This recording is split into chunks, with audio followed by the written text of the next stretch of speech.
नमस्कार दोस्तों। इस वक्त फ़िल्म इंडस्ट्री में और फ़िल्म मीडिया में सिर्फ़ एक ही फ़िल्म की बात हो रही है और वो है धुरंधर। धुरंधर और अक्षय खन्ना ये दोनों इस वक्त जो हैं वो छाए हुए हैं। तो इस वीडियो में इन्हीं दोनों की बातचीत करेंगे। कल तक एक चीज़ ये देखने में आ रही थी कि पूरे बॉलीवुड में जो है वो खामोशी छाई हुई है इस फ़िल्म की जो सफलता कह लीजिए या जिस तरह से दर्शक देखने जा रहे हैं, जो रिस्पॉन्स मिल रहा है, कोई कुछ नहीं बोल रहा था। लेकिन उसके बाद कल से धीरे-धीरे आवाज़ें आने लगी और फ़िल्म इंडस्ट्री के अंदर से भी लोगों ने इस फ़िल्म की तारीफ़ में कहना शुरू किया। हालाँकि इसमें भी आपको बहुत साफ-साफ दिखाई देगा कि जिनको कि राइट विंग का फ़िल्म मेकर या एक्टर माना जाता है, क्योंकि अब तो बॉलीवुड में भी इस तरह के सीधे-सीधे ठप्पे लगने लगे हैं और वो दिखने लगे हैं कि कौन राइट विंग का है और कौन जो है उस तरफ नहीं है। तो ये दिखने लगा कि धुरंधर की तारीफ़ वो लोग कर रहे हैं, जिनके बारे में ये माना जाता है कि ये राइट विंग से जुड़े हुए हैं या उनका झुकाव उस विचारधारा की तरफ है। अनुपम खेर का रिएक्शन आया, उन्होंने वीडियो बनाया, अक्षय कुमार ने ट्वीट किया, फिर उसके बाद में आयुष्मान खुराना का भी आपको ट्वीट देखने मिलेगा, ऋतिक रोशन ने किया और अमीषा पटेल, तारा शर्मा जो एक्ट्रेस थी, ये एक के बाद एक आए। लेकिन इनमें जो सबसे इंटरेस्टिंग चीज़ है और जो सबसे ज़्यादा सुर्खियों में जो ट्वीट या जो इंस्टाग्राम पर जो लिखी गई स्टोरी थी, वो ऋतिक रोशन की थी। और वो जो है ऋतिक रोशन ने जिस तरह से लिखा, उन्होंने 2 लिखे, मैं दोनों चीज़ों के बारे में बताऊँगा। तो हुआ ये कि ऋतिक रोशन ने सबसे पहले राय देने वालों में थे। उन्होंने इस फ़िल्म को लेकर अपनी राय दी, इंस्टाग्राम स्टोरी लिखी। उन्होंने इंस्टाग्राम स्टोरी में लिखा तो बड़ा अच्छा, बड़ी तारीफ़ वगैरह भी की। लेकिन उसके बाद में एक लाइन उन्होंने ऐसी लिख दी जिससे कि लोग नाराज़ हो गए और उसके बाद ऋतिक रोशन की सोशल मीडिया में जमकर क्लास ली गई और ये हम देख रहे हैं। ऐसा इधर काफ़ी समय से है कि अगर पब्लिक को कोई फ़िल्म पसंद आती है और अगर कोई रिव्यूअर उसे पसंद नहीं आती है, उसके अगेंस्ट में फिर कोई रिएक्शन आता है, तो लोग एकदम चढ़ बैठते हैं। तो ये हमने ये भी देखा था कि जो हॉलीवुड रिपोर्टर इंडिया है, जो उसकी एडिटर हैं, अनुपमा चोपड़ा, उनका यूट्यूब पर जो रिव्यू था, वीडियो रिव्यू था, वो हटाया गया उससे, क्योंकि उन्होंने फ़िल्म को क्रिटिसाइज़ किया था। ऋतिक रोशन ने भी ये स्टोरी जो इंस्टाग्राम स्टोरी में अपनी राय रखी फ़िल्म को लेकर, तो वो भी मैं आपको बताऊँगा। क्या उन्होंने लिखा और उनके लिखने के बाद में किस तरह से लोग उन पर भड़के। तो हुआ ये कि ऋतिक रोशन ने पहली राय लिखी, फिर उसके बाद में जब लोगों ने बहुत जम के उनको क्रिटिसाइज़ किया, तो फिर उन्होंने इंस्टाग्राम पर दूसरा पोस्ट लिखा। पोस्ट दोनों जो हैं वो तारीफ वाले हैं, लेकिन उनका सुर बदल गया, उसका स्ट्रक्चर बदल गया। तो ये आपको बताता है कि किस तरह से जो पब्लिक ओपिनियन है किसी भी चीज़ को लेकर या फ़िल्मों को लेकर और ख़ास तौर पे ऐसी फ़िल्म जिसको लेकर जो है लोग ये समझने लगते हैं कि इसमें देश की बात है या ये हमारे दिल के बहुत करीब हो गई है। हर चीज़ को एक अलग-अलग नज़रिए से अब देखा जाता है। तो जो बात ये लगती है कि यार ये फ़िल्म जो है वो देश की बात कर रही है, देश के दुश्मनों के ऊपर प्रहार कर रही है और ऐसी फ़िल्म को जब आप कहते हैं कि ये प्रोपेगेंडा है या इसमें कुछ पॉलिटिक्स है, तो लोग फिर उसे बर्दाश्त नहीं करते और बहुत ही खुलकर जो है वो अपनी बात कहते हैं उसके बाद में। और एक तरीके से जो भी कहने वाला होता है, उसकी क्लास ले ली जाती, तो वैसे ही कुछ जो है वो हुआ। तो जो उन्होंने लिखा मैं आपको वो बताता हूँ। उन्होंने जो अपना पहला रिएक्शन दिया,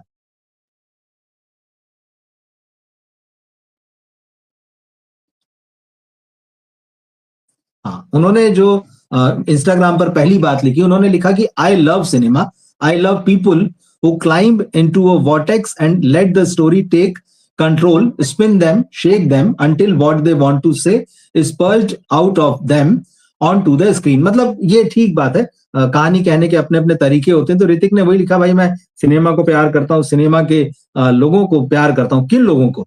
उन लोगों को जो कि स्टोरी जो होती है उसको अपनी तरफ से कहते हुए एक सही ट्रैक पर लाकर छोड़ देते हैं या उसको बढ़िया खूब एक तरीके से उसको बहुत सारे तत्व उसमें मिला देते हैं और फिर वो उसके एक रास्ते पर या जो भी उसका स्ट्रक्चर बन रहा होता है उस पे छोड़ देते हैं कि अब वो जिधर जाना चाहे वो उस तरफ निकल जाए। और उसके बाद धुरंधर में जिस तरह से वो फ़िल्म निकल कर आती है, उनका कहना है कि धुरंधर उस बात का एग्ज़ाम्पल है कि डायरेक्टर ने जो बात थी वो ईमानदारी से रखी और वो अपने आप आगे बढ़ती गई और उसने एक प्रॉपर शेप ले लिया। उन्होंने कहा ये जो स्टोरी टेलिंग है, जिसमें कहानी में सहजता दिखाई देती है, फिल्म जो है बहुत सहज ढंग से आगे बढ़ जाती है और आपको कहीं ये नहीं लगता कि एफर्ट के साथ उसे बनाया जा रहा है। तो उन्होंने कहा ये जो स्टोरी टेलिंग है मुझे बहुत पसंद है। धुरंधर इस बात का एग्जाम्पल है, कितनी सहजता से कहानी कही जा सकती है और यही सिनेमा है। अब इसके बाद उन्होंने वो लाइन लिखी जिस पर कि लोगों ने बहुत सख्त आपत्ति की। अब उन्होंने यहां तो लिख दिया कि फिल्म धुरंधर एग्जाम्पल है एक बढ़िया। तो उन्होंने कहा कि I may disagree with the politics of it and argue about the responsibilities us film maker should bear as citizens of the world. अब यहाँ इसको आप कहिए कि उन्होंने मधुमक्खी के छत्ते में हाथ डाल दिया। उन्होंने कहा एक तरफ तो भाई ये फिल्म एक बड़ा उदाहरण है कि सिनेमा कैसे बनाया जाना चाहिए, कैसे उसमें सहजता होनी चाहिए, कैसे पैशन उसमें दिखना चाहिए।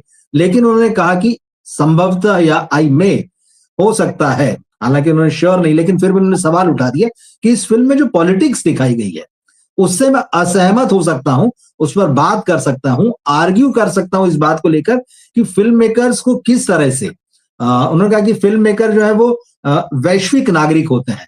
देश की बात इनको कि हम विश्व नागरिक हैं, तो एक विश्व नागरिक के तौर पर आपको कैसे अपनी जिम्मेदारी निभानी चाहिए उस पर मैं बहस कर सकता हूं। और इस फिल्म की जो पॉलिटिक्स है उससे कम ज्यादा करके मैं असहमत हूं। मतलब इंडिया पाकिस्तान को लेके जो भी बातें कही गई, ये बताया गया है, फिल्म तो बताती है कि किस तरह से पाकिस्तान बार बार इंडिया को अनसेटल करने के लिए यहाँ पर आतंकवादी हमले कराता रहा है, करता रहा है। ये सारी चीजें हैं, किस तरह से उसकी एजेंसी ISI, उसकी आर्मी और वहां जो आतंकी संगठन है, ये लोग मिलकर किस तरह से बार बार अटैक करते रहे, ये सारा फिल्म में दिखाया गया। और फिर वही कहानी कि यहाँ से एक जो है स्पाई जाता है और कैसे उन लोगों के बीच में उनका हिस्सा बनने के बाद में कैसे उनको नाकाम करने की कोशिश होती, वो सारा है और इसका पार्ट 2 भी आने वाला है। अब ऋतिक ने इसी बात पर सवाल उठाया कि ये पॉलिटिक्स जो है इससे मैं डिसएग्री करता हूं। तो लोगों ने उनकी बहुत तगड़ी क्लास ली, क्या क्लास ली वो भी बताऊंगा। तो खैर उन्होंने फिर आगे लिखा, nevertheless can't ignore how I loved and learn from this one as a student of cinema, amazing. उन्होंने कहा कि भाई मैंने इस फिल्म से सीखा भी, एक सिनेमा के स्टूडेंट के तौर पर। तो तारीफ तो उन्होंने की, लेकिन ये फिल्म जिस मूल बात को कहती है, जिस पॉलिटिक्स को छूती है, इंडिया पाकिस्तान की पॉलिटिक्स को छूती है या पाकिस्तान की हरकतों को जो सामने रखती है लाकर, उस पर ऋतिक ने एक तरीके से कहना चाहिए कि उंगली उठाई। इसके बाद लोग भड़क गए। अब इसलिए भड़क गए क्योंकि खुद ऋतिक रोशन जो है एक स्पाई यूनिवर्स का हिस्सा है। यशराज फिल्म्स की जो स्पाई यूनिवर्स है, जिसमें टाइगर है, पठान है, वार 2 इसी साल फ्लॉप हुई है, वो खुद तो उस स्पाई यूनिवर्स का हिस्सा है। पहली फिल्म ठीक चली थी, लेकिन दूसरी फिल्म तो एकदम बहुत कमजोर साबित हुई। और यशराज फिल्म्स के स्पाई यूनिवर्स पर लगातार ये आरोप लगे हैं और इधर पिछले कुछ सालों में तेज हुए हैं कि वो पाकिस्तान को लेके बहुत सॉफ्ट है। और हमने देखा है टाइगर में सलमान खान इंडियन स्पाई है, इंडियन एजेंट है, उसके बाद भी उनको एक पाकिस्तानी स्पाई से प्यार होता है, वो शादी कर ली, परिवार बस गया, बच्चा है। लोग इस सब चीजों को मतलब फिल्म के रूप में ठीक है, लेकिन कहीं ना कहीं ये मानते हैं कि ये चीजों को सॉफ्ट करके दिखाने की कोशिश है। और जो टाइगर का जो थर्ड पार्ट आया था, उसमें तो सलमान खान जो है पाकिस्तान पहुंच गए थे। कहानी ऐसी थी कि भाई वहां प्रधानमंत्री पर जो है हमला होने वाला, आतंकी हमला, और वहां पहुंच के बचाते हैं। तो ये सारी चीजें पठान और जो भी स्पाई यूनिवर्स दिखा रहा है यशराज फिल्म्स का, लोग उससे बहुत खुश नहीं है। और यही वजह है कि पठान भले ही जो है शाहरुख खान के कमबैक की वजह से चली हो, लेकिन टाइगर का जो थर्ड पार्ट आया, वो वार का सेकंड पार्ट आया, कमजोर पड़ता गया। और अभी तो अल्फा आने वाला है, तो उसके बारे में भी मैंने बात की थी, कल आप उस वीडियो को देख सकते हैं। अल्फा में आलिया भट्ट रहेंगी। तो जिस तरह से धुरंधर ने एक स्पाई सिनेमा की लाइन खींची है जिस मजबूती से, तो लोग कह रहे हैं कि अल्फा के लिए बहुत मुश्किल होगा। तो खैर यहाँ ऋतिक पे रहते हैं। तो ऋतिक ने ये जो पॉलिटिक्स की बात की, तो लोग कह रहे हैं कि आप वो जो पॉलिटिक्स दिखाते हैं जिसमें कि आप सॉफ्ट होते हैं पाकिस्तान को लेके, जिसमें हीरो की गर्लफ्रेंड, हीरो की वाइफ जो है वो पाकिस्तानी हो जाती है, और इनके सिनेमा में भी वो उस तरह से अटैक नहीं होता, कहीं ना कहीं जियो पॉलिटिक्स भी बताने की कोशिश होती है उसमें, और सॉफ्ट तरीके से। मगर धुरंधर उस सब के हिसाब से बहुत हार्ड हिटिंग है। और इसके अलावा भी कभी ऋतिक की गर्लफ्रेंड को लेके भी बातें हुई कि भाई वो JNU में एंटी इंडियन, जिस तरह का आज के समय में कुछ एक नैरेटिव सेट करने की कोशिश है कि भाई वो प्रोटेस्ट जो है उनमें हिस्सा ले चुकी हैं।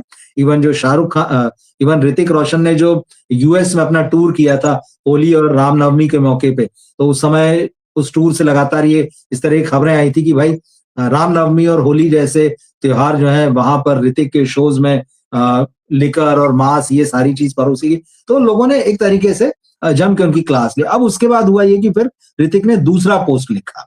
अब दूसरा पोस्ट लिखा वो भी फिल्म की तारीफ में था, लेकिन उसका टोन क्या था, उसके फैक्ट्स क्या थे वो बताता हूं। उन्होंने लिखा कि still I can't get Dhurandhar out of my mind. पहला पोस्ट लिख दिया। अब उसके लगभग 24 घंटे होने आ रहे, 20 घंटे हो गए, तो उन्होंने दूसरा, और इस बीच ये सारी चीजें जिसमें लोगों ने उनको क्रिटिसाइज किया, तो ऋतिक ने दूसरा पोस्ट लिखा कि धुरंधर अभी भी मेरे दिमाग में चल रही है, मैं उससे बाहर नहीं निकल पा रहा हूं। फिर उन्होंने आदित्य धर को लिखा कि you are an incredible maker man, मतलब तुम जबरदस्त फिल्म मेकर हो। रणवीर सिंह के लिए लिखा कि Ranveer the silent of the fires what a journey and so damn consistent, मतलब जिस तरह का, मतलब उनके अंदर आग दिखती है उनके कैरेक्टर में रणवीर सिंह के, और वो कंटिन्यूटी उसकी बनी रहती है। फिर अक्षय खन्ना के लिए लिखा कि Akshay has always been my favourite and this film is prove why. तो अक्षय खन्ना की सभी तारीफ कर रहे हैं। ऋतिक भी लिख रहे हैं कि वो हमेशा मेरे फेवरेट रहे हैं, और ये फिल्म बताती है, उनका कैरेक्टर इस फिल्म बताता है कि वो क्यों फेवरेट है। उन्होंने फिर आर महादेवन के लिए लिखा कि Mahadevan bloody mad grace strength and dignity, तो जो उनका कैरेक्टर है उसमें ग्रेस भी है, स्ट्रेंथ भी है, डिग्निटी भी है। लेकिन जिस आदमी ने ऋतिक को सबसे ज्यादा प्रभावित किया इस फिल्म में, वो है राकेश बेदी। ऋतिक लिखते हैं, but man Rakesh Bedi what you did was phenomenal. वाकई बहुत कमाल का है। अगर आपने फिल्म ना देखी हो तो मैं कहूंगा कि जिन लोगों के लिए फिल्म देखी जाना चाहिए, फिल्म तो देखी जाना चाहिए, मुझे भी पसंद आई और मैंने अपना रिव्यू दिया है। लेकिन जो दो लोग बहुत कमाल के निकल के आते हैं, एक तो अक्षय खन्ना और दूसरा राकेश बेदी। उनकी इमेज टेलीविजन पर और सिनेमा में एक कॉमेडियन जैसी है, या आज के जमाने में कोई हीरो का पिता बना देगा, कोई हीरोइन का पिता बना देगा, 2 सीन रखे, 3 सीन रखे। लेकिन इस फिल्म में वो एक पाकिस्तानी नेता बने हैं, और क्या कमाल का रोल। यहाँ भी उनका कैरेक्टर थोड़ा सा लाइट ह्यूमर पैदा करता है, टेंस फिल्म में थोड़ी सी गुदगुदी पैदा करता है, लेकिन जिस तरह से उनका ये रोल लिखा गया है और जैसे उन्होंने निभाया है, वो वाकई कमाल है। तो एक के बाद एक ऋतिक जो है, अब जो अपना दूसरा पोस्ट था जो उन्होंने ट्विटर पे भी लिखा, उस इंस्टा पर भी, तो वो सबकी तारीफ करते चले गए, और उन्होंने लिखा कि what an act brilliant, a huge big round of applause for everyone specially. फिर और भी उन्होंने आगे एक्टर्स की बात तो कर ली, तो सबकी तारीफ, सबके लिए a huge big round of applause for everyone specially the makeup and prosthetics department. जिस तरह से ये बड़े लेवल पे फिल्म बनाई गई है। इसमें आर माधवन को देखिए, मतलब आप उनका लुक देखिए, रणवीर का देखिए, अक्षय देखिए, संजय दत्त देखिए, अर्जुन रामपाल देखिए, राकेश बेदी देखिए, फिल्म की एक्ट्रेस को देख लीजिए, सारा अर्जुन को, मतलब कमाल। और बिल्कुल सही है कि जिस तरह से, क्योंकि सबको गेटअप और रोल दिए गए प्रॉपर, मतलब ऐसा नहीं कि इसमें रणवीर सिंह आपको रणवीर सिंह दिखेगा, वो हमजा दिखते हैं। जो फिल्म का कहानी का हीरो है हमजा, वो दिखाई देता है। आप अर्जुन रामपाल ट्रेलर उठा के देख लीजिए तो आपको नजर आएगा, अच्छा ये अर्जुन रामपाल है, आपको 2 सेकंड रुकना पड़ेगा। इसी तरह से अक्षय खन्ना बहुत बढ़िया, राकेश बेदी, मतलब सारे एक्टर्स जो है, तो वाकई मेकअप और प्रोस्थेटिक का काम बहुत शानदार है। और आखिरी लाइन ऋतिक ने इसमें लिखी कि I can't wait for part 2। और सच तो यह है कि जिन लोगों ने भी ये फिल्म देखी है, जब पार्ट 1 खत्म होता है तो आपको लगता है कि पार्ट 2 कब आएगा। पार्ट 2 की डेट अनाउंस हो ही गई है, मार्च 2026 में ये फिल्म आने वाली है। तो ऋतिक रोशन ने जिस तरह से अपना पहला रिएक्शन दिया था और फिल्म की पॉलिटिक्स पर सवाल उठाए थे, वो सवाल उठाकर वो फंस गए, लोगों ने उनको बहुत खरी खोटी सुनाई सोशल मीडिया में। और फिर उसके बाद जो है उन्होंने ये दूसरा पोस्ट लिखा, तो कहने की कोशिश उनकी तरफ से शायद यही है, पॉलिटिक्स वाले एंगल पे तो वो नहीं गए। कुल मिलाकर उन्होंने कहा कि अगर मेरी इस लाइन से किसी तरह का सवाल फिल्म पर आपको महसूस होता तो ऐसा कतई नहीं है।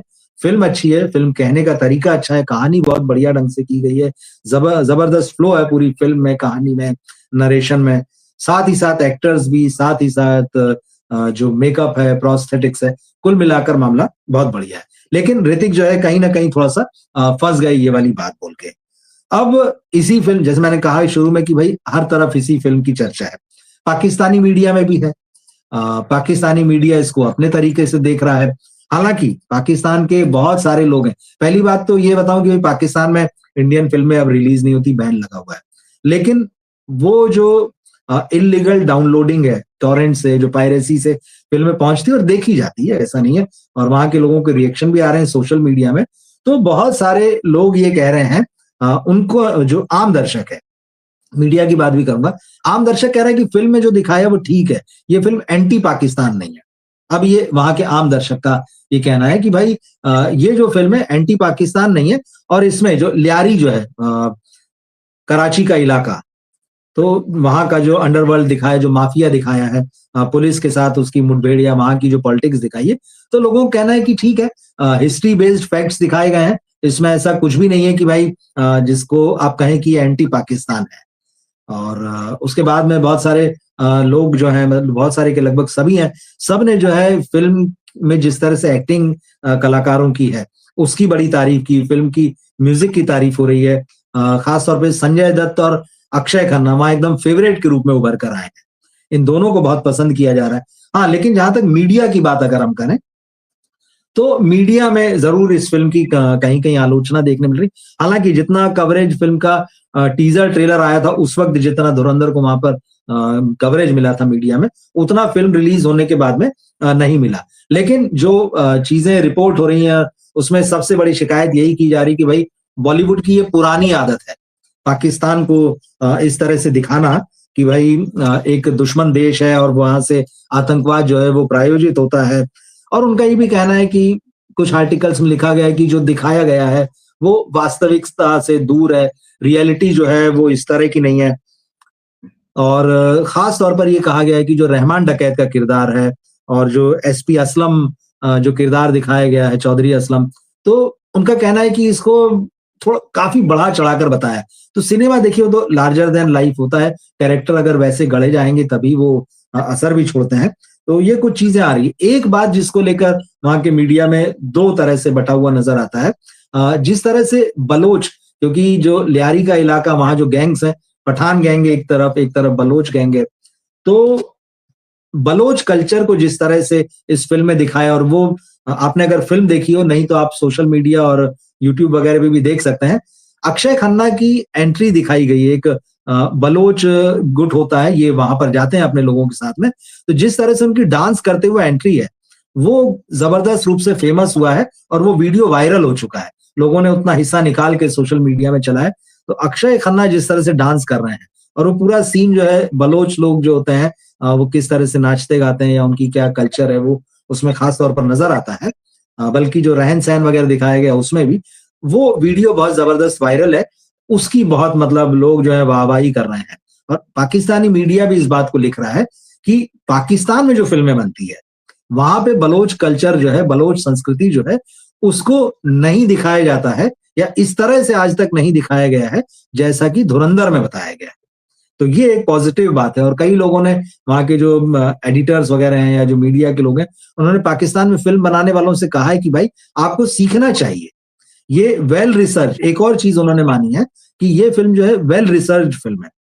हालाँकि उनका वो आरोप भी है कि भाई बॉलीवुड इसी तरह से एंटी पाकिस्तान चीज़ें दिखाता है, मगर उन्होंने ये भी माना है कि बहुत वेल रिसर्च्ड फ़िल्म बनाई गई है, और बलोच कल्चर को जिस तरह से अ, दिखाया गया है इस फ़िल्म में, वो बहुत खूबसूरत है। तो ये थोड़ा पाकिस्तान का मामला है कि कैसा क्या चल रहा है। एक और चीज़ जो चल रही है इस फ़िल्म के आने के बाद में, अक्षय खन्ना की पर्सनल लाइफ़, वो एक बार फिर से सुर्खियों में आ गई है कि भाई अक्षय खन्ना ने आज तक शादी नहीं की। उनका जितना पोटेंशियल है, उनके अंदर जो टैलेंट दिखाई देता है, ख़ास तौर पे इस साल जो दिखा है। पहले तो छावा में नज़र आया, जब वो औरंगज़ेब बन के नज़र आए। और अब जो है यहाँ रहमान डकैत, तो लोगों को तो एकदम उन्होंने ज़बरदस्त फ़ैन ही बना लिया है। पहले भी उनकी एक्टिंग की तारीफ़ हुई है, ऐसा नहीं है, उनकी कई फ़िल्में ऐसी आई हैं जिसमें चाहे वो बॉर्डर से आप शुरू कर लें और इधर आ जाइए, इत्तेफ़ाक वगैरह तक भी, उन्होंने जब भी आए हैं अपने एक्टिंग का लोहा मनवाया है। मगर इन 2 फ़िल्मों में ख़ास तौर पर, छावा में और ये जो फ़िल्म है धुरंधर, इसके बाद तो लोग उनके कमाल के फ़ैन हो गए हैं।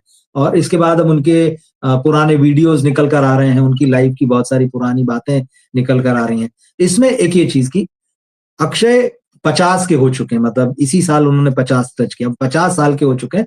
अब इस पर बड़ी बातें हो रही है कि उन्होंने शादी नहीं की, क्यों नहीं की? अब ये भी थोड़ा खंगाला जा रहा है, अच्छा उनकी गर्लफ्रेंड कभी रही है कि अक्षय कभी ऐसा इन सब चीज़ों के लिए बहुत ज़्यादा सुर्खियों में नहीं रहे हैं। लेकिन एक नाम आया है, तारा शर्मा एक एक्ट्रेस थी, आपको याद होगा। ये साल 2000 जो शुरू हुआ था, जो नई सदी का, उसमें ये उभरी थी और अनुपम खेर ने एक फ़िल्म बनाई थी, ओम जय जगदीश। जी हाँ, ओम जय जगदीश 2002 में आई थी ये फ़िल्म। उससे तारा शर्मा ने जो है वो डेब्यू किया था और उसके बाद उनकी कुछ फ़िल्म आई जिसमें मस्ती थी, पेज 3 है, खोसला का घोंसला है, ये तीनों जो है ऐसी फ़िल्में हैं जो चर्चित फ़िल्म है। उसके बाद फिर एक महारानी, मुंबई कटिंग, दूल्हा मिल गया, इस तरह की फ़िल्में, और फिर धीरे-धीरे वो वापस जो है पर्दे के पीछे चली गई और शादी वगैरह कर वो सब। तारा शर्मा के साथ में बीच में एक समय आया था उस शुरुआती दौर में, जब अक्षय खन्ना की नज़दीकियाँ जो थी, उनका एक छोटा-सा फ़ेज़ था 2 ढाई साल का। वो सुर्खियाँ बटोरती थी और उस वक़्त जो है कुछ इस तरह की बातें थी। और अक्षय ने भी इस चीज़ को माना, अक्षय खन्ना ने, करण जौहर के एक शो पे। उनका कहना था कि वो जेन्युइन रिलेशनशिप थी। तो इससे आप समझ सकते हैं, उन्होंने जेन्युइन रिलेशनशिप शब्द का इस्तेमाल किया। लेकिन एक और वीडियो जो है वो अक्षय खन्ना का आजकल चल रहा है खूब, जिसमें वो कह रहे हैं कि भाई मैं शादी नहीं करना चाहता, मैं कि पहले भी नहीं चाहता था, क्योंकि मैं किसी की रिस्पॉन्सिबिलिटी नहीं लेना चाहता हूँ। ये उनका वीडियो है, ये भी आप सोशल मीडिया में देख सकते हैं। तो वो साफ-साफ कहते हैं कि मैं अपनी ज़िम्मेदारी खुद हूँ, मैं किसी और की ज़िम्मेदारी नहीं हूँ और कोई और मेरी ज़िम्मेदारी नहीं। तो ज़िंदगी की जो एक आज़ादी है, उसको मैं जी रहा हूँ। ये सारी चीज़, तो ये उनकी पर्सनल लाइफ़ का भी एक थोड़ा-सा जो है लोग उस पर चर्चा करने लगे हैं। अमीषा पटेल, उन्होंने भी अक्षय खन्ना के लिए शुभकामनाएँ लिखी, उनके काम की तारीफ़ की। तो कई लोगों ने कहा कि अरे अक्षय खन्ना, मतलब अब क्योंकि वो सुर्खियों में है, तो अमीषा पटेल जो हैं, वो भी सुर्खियाँ बटोरने के लिए उनको मैसेज लिख रही, ट्वीट लिख रही सोशल मीडिया में या इंस्टाग्राम पर, ये सब चीज़ें। तो सही बात तो ये है कि अमीषा पटेल वो एक्ट्रेस हैं, जो कि अक्षय खन्ना की पहली हीरोइन होती। जब विनोद खन्ना अपने बेटे अक्षय खन्ना के लिए हिमालय पुत्र बना रहे थे, डेब्यू फ़िल्म थी वो अक्षय खन्ना की। तो और विनोद खन्ना ने बनाई थी अपने बेटे के लिए। तो उनकी कोशिश ये थी कि अमीषा पटेल को बेटे की हीरोइन बनाया जाए। उस वक़्त बात चली थी, लेकिन बात नहीं हुई। पुराने दोस्त हैं अक्षय और अमीषा, और एक फ़िल्म आई थी हमराज़, आपको याद होगा। उसमें अमीषा पटेल ने अक्षय खन्ना के साथ काम किया था। तो ये अब ये पुरानी चीज़ें भी निकल कर आ रही हैं। कुल मिलाकर लेकिन बात ये है कि अक्षय जो है वो सुर्खियों में बने हुए हैं। अब मैं आपको एक चीज़ और बताता हूँ कि ये तो ठीक है, छावा हो गई, उसके बाद में अब धुरंधर भी होगी। अब लोगों का फ़ोकस इतना ज़बरदस्त है अक्षय पर, लोग ये जानना चाहते हैं कि उनका अगला काम कौन-सा होगा। तो वो भी मैं आपको बता देता हूँ कि मतलब वो बड़ा ज़बरदस्त होने वाला है।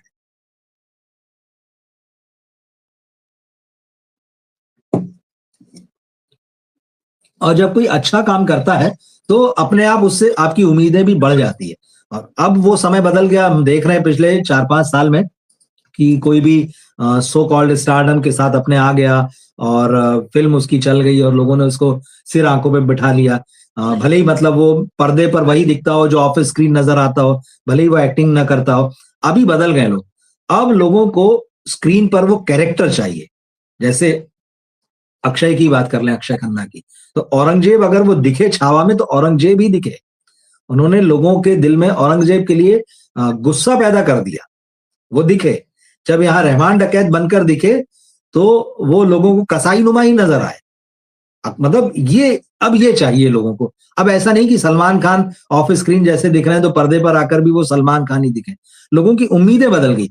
यही वजह है कि अक्षय जो है इतने ज़बरदस्त ढंग से जो है वो उनकी लोकप्रियता बढ़ी है। तो अब उनकी अगली फ़िल्म जो आने वाली है, वो बहुत कमाल की है और उसमें भी जो है अक्षय का जादू चलने वाला है, ये साफ दिखने वाला है। और ये जो फ़िल्म है, ये तेलुगु फ़िल्म है। इस फ़िल्म का नाम है महालक्ष्मी। ये फ़िल्म अगले साल आएगी। अब महालक्ष्मी जो है, ये इस साल एक फ़िल्म आई थी हनुमान, आपने देखी होगी, प्रशांत वर्मा। तेलुगु फ़िल्म थी, ज़बरदस्त चली। इसका सीक्वल भी बन रहा है, जय हनुमान, जिसमें प्रभास होंगे। तो अब अक्षय खन्ना जो हैं, वो तेलुगु फ़िल्म में नज़र आने वाले हैं जिसका नाम है महालक्ष्मी। ये एक माइथोलॉजिकल फ़िल्म है और इसमें अक्षय खन्ना का रोल क्या है? दैत्य गुरु शुक्राचार्य का नाम आपने सुना होगा। जैसे देवता हैं वैसे ही दैत्य हैं। तो देवताओं के जो वो गुरु हैं, बृहस्पति हैं। गुरु हैं। इसी तरह से दैत्यों के भी गुरु हैं। दैत्यों के जो गुरु हैं वो शुक्राचार्य हैं, और शुक्राचार्य की कहानी बहुत इंटरेस्टिंग है। कभी हम उस पर बात करेंगे, माइथोलॉजी का सब्जेक्ट है वो। तो उसके बाद लेकिन आप, मुझे उम्मीद है पूरी कि आप जानते होंगे, और अगर आप नहीं भी जानते होंगे तो एक बार गूगल कीजिएगा कि शुक्राचार्य कौन थे, उनकी कहानी क्या है, किस तरह से वो दैत्यों के, राक्षसों के गुरु बने, किस तरह से उनकी और देवगुरु बृहस्पति की आपसी प्रतिद्वंद्विता है, और देवगुरु बृहस्पति जो है इतना सम्मान करते हैं दैत्य गुरु का कि वो अपने बेटे को उनके पास शिक्षा ग्रहण करने भेजते हैं।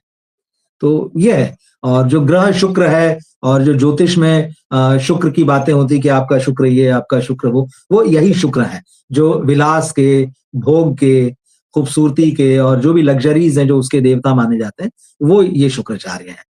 अब इस फिल्म में प्रशांत वर्मा जिस फिल्म को प्रोड्यूस कर रहे हैं, महाकाली को, इसमें अक्षय खन्ना दैत्य गुरु शुक्राचार्य का रोल प्ले करेंगे, और इसका पोस्टर रिलीज हुआ था इसी साल अक्टूबर में। कमाल का पोस्टर, आप उसमें देखिएगा, वो भी आपको मिलेगा। तो ये फिल्म जो है, इस माइथोलॉजिकल फिल्म में अक्षय खन्ना अब जो है नेक्स्ट नजर आने वाले हैं। तो सबको इंतजार रहेगा कि वो किस तरह का रोल होगा।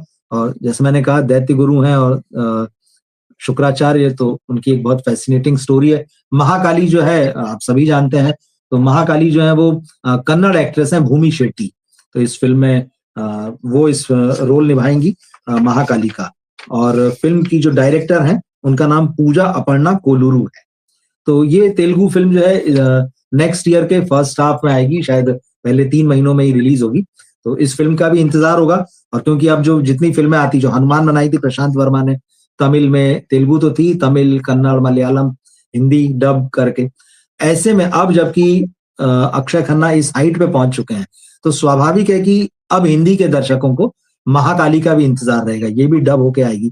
देखने वाली बात यह है कि जब आपके पास इतने शानदार एक्टर हैं, तो ये बॉलीवुड के लिए भी एक बड़ा टेस्ट है आने वाले समय में। अभी भी है, अभी भी बॉलीवुड जूझ ही रहा है अच्छी कहानियों से, अच्छी स्क्रिप्ट से, अच्छे आइडियाज को लेकर। तो देखना होगा कि जब आपके पास अगर अक्षय जैसे शानदार एक्टर हैं, बहुत सारे एक्टर हैं, क्या आप उनके लायक लिख पा रहे हैं? क्या ये जो सो कॉल्ड स्टारडम जो है सो कॉल्ड सितारों का, वो आने वाले दिनों में टूटेगा? लोग उनसे जो डिमांड कर रहे हैं कि भाई आप रियल कैरेक्टर में नजर आइए, आप एक्टिंग कीजिए, आप नकली मूछें लगाकर पर्दे पर मत आ जाइए। किसी भी ऐतिहासिक किरदार के रूप में आपको आना है तो आप मेहनत नहीं करेंगे और नकली मूछ लगा के आ जाएंगे, साफा बांध कर आ जाएंगे, ऐसा नहीं चलेगा। तो ये पब्लिक की डिमांड है। और दूसरी तरफ पब्लिक वो भी है आजकल जो उसका अपना थॉट है वो बहुत स्ट्रांगली रखती है। अगर उसको लगता है कि कोई ठीक बात नहीं कर रहा है तो वो उसे सुना भी देती है, जैसा ऋतिक रोशन के साथ हुआ है। तो आज का लाइव हम यहीं खत्म करते हैं। किसी और लाइव में, किसी और वीडियो में आपसे मुलाकात होगी। ये लाइव, ये वीडियो आपको पसंद आया है तो आप इसे अपने दोस्तों और फैमिली में शेयर करें। अपनी बात जो है कमेंट बॉक्स में लिखें। मैं वहां पर आपकी जो भी बात होगी उसका जरूर जवाब देने की कोशिश करूंगा। मिलते हैं फिर हम। नमस्कार।